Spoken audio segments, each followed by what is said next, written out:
I think that a lot of people say, oh, I just want to sort of, they're kind of dabbling in the idea of improving themselves. And the real way to do it is you got to write down what the fuck you want and then go after it. Because otherwise you live in sort of a wishy-washy world. You know, if you decide I'm going to get down to bang, I'm going to do this, I'm going to run a marathon in less than 5 hours, I'm going to, you know, whatever the fuck it is, you got to write that shit down and go for it. What I tell people is the best advice I've ever heard is that live your life like you're the hero in your movie. And right now is when the fucking movie starts and your life is a shitbag disaster, like every fucking Arnold Schwarzenegger movie where he wakes up and makes a blender full of pizza and ice cream. Those guys where they're like on the brink, they put the gun in their mouth and they put it down because they see a photo of their daughter. Pretend that's you. Pretend you are, right now, you're in the part of the movie that starts and it shows you as a fucking loser. And just decide not to be a loser anymore. Live your life like there's a documentary crew following you around and you are analyzing your own behavior. Do what you would want to do so that your kids one day would look back at it and see that documentary and look on it with pride. Like, wow, my dad was a bad motherfucker. He really did what he had to do. Wow, my mom really got her shit together. I love a success story, but even more than a success story, I like a dude who fucks his life up and then gets it back together again story. Those are my favorite stories. And the way to do that, you gotta write shit down. You gotta think that you are the hero in your own fucking movie, and then you gotta sit down and you gotta write shit down. Write down what you need to do. Yeah, this life is fucking me over, man. I could have had this and I should have had that. And why does this guy get that? And why does that guy get this? And all things that are completely unrelated to you. All things that you find other people's success as a downfall in your own existence. Instead of being inspired, instead of choosing to be positive, instead of like improving constantly on the direction of trying to achieve whatever the fuck you have written down, you just sit around and spiral. There's nothing more miserable than sitting around someone who's fucking complaining all the time. It is one of the most annoying things ever. Everybody hates it. When someone just sits around and they complain about their life and they don't do jack shit about it. And you tiptoe around it. You don't know what to say. Well, she gets upset when you bring that up. I don't want to bring that up. And you want to go, you fucking crazy bitch. You know what's wrong with your life. Stop announcing it to everybody else and go out and fix that shit. I think that there's a lot of people out there that think somehow or another you're going to get to some place where you're living in silk sheets and you're getting your toes done while someone's dropping grapes into your mouth.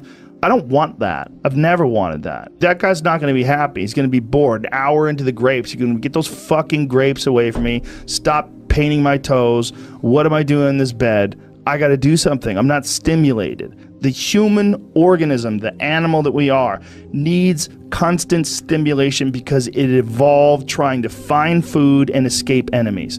And find shelter, escape nature, escape the elements, try to survive. And this is the great joy that you have in taking care of your children, that you can protect your children from the elements and the enemies and feed them. And it's also the great sadness that you see in losers.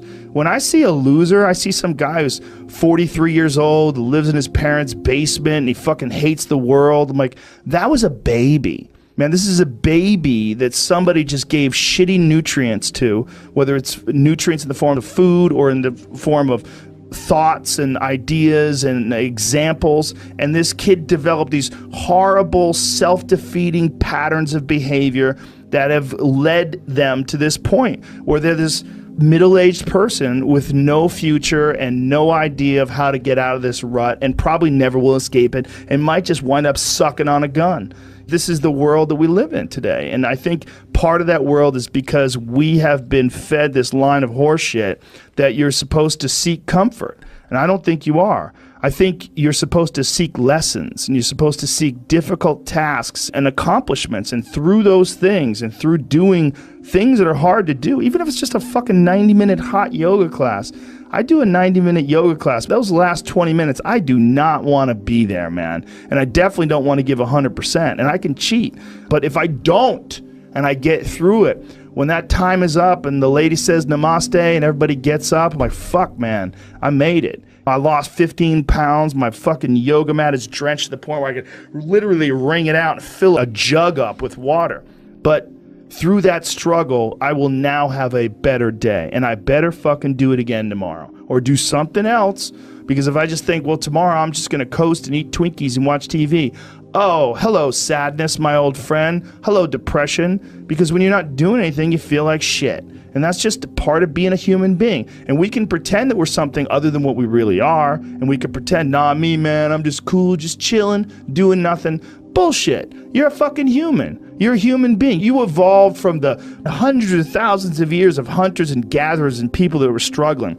Human reward systems are carved deeply into your DNA. And if you don't respect that, if you don't respect the mechanism of happiness and fulfillment and what you really need to do in order to feel satisfied in life, camaraderie, love, family, friendship, struggle, testing yourself, learning, all those things are imperative. They're all a giant part of being a person.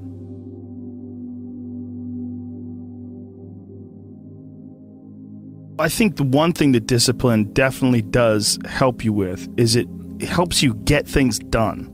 And when you get things done, when you actually do things, you have more success. And sometimes a big part of success is just not being fucking lazy and just doing it. That's like 90% of it is just showing up. Get there and start working. Like, you're not going to feel perfect every day. If I only worked out when I felt good, I'd be a fat fuck. There's a lot of days I don't want to do it. It's pretty much the same with everybody that actually gets good at something. There's got to be those days you push through. And they're probably going to be more numerous than the days you don't. And so the benefit of discipline in my eyes has always been that through discipline, I get things done. I always say that I'm like the most lazy, disciplined person I know, because I don't want to do it, but I always do. There's a great book on it. Stephen Pressfield wrote a book called The War of Art. And Pressfield was essentially like a ne'er-do-well till he was like 40 years old. He was kind of a fuck-up. A lot of artists and comics, I bet musicians as well, but writers for sure, one of the big problems is sitting down and doing the work. And Pressfield talks about that in the most concise and beautiful way. And he labels it like an enemy. He calls it resistance. You know, and that you have to sit down, you have to overcome resistance, and that the pro goes to work. And it doesn't matter if you're sick, it doesn't matter if you have kids, it doesn't matter what, you're a pro and you go to work. And that just, it puts it in your head that this is what I do. This is what, and you have pride in that. And then when you are in front of that keyboard and you look down at the count, it says, I put 1,000 words in, you're doing the work. Out of that work, gems blossom. But you might have a day where you just write nothing but dog shit. So what? Show up again tomorrow. And tomorrow out of that dog shit, a flower will emerge.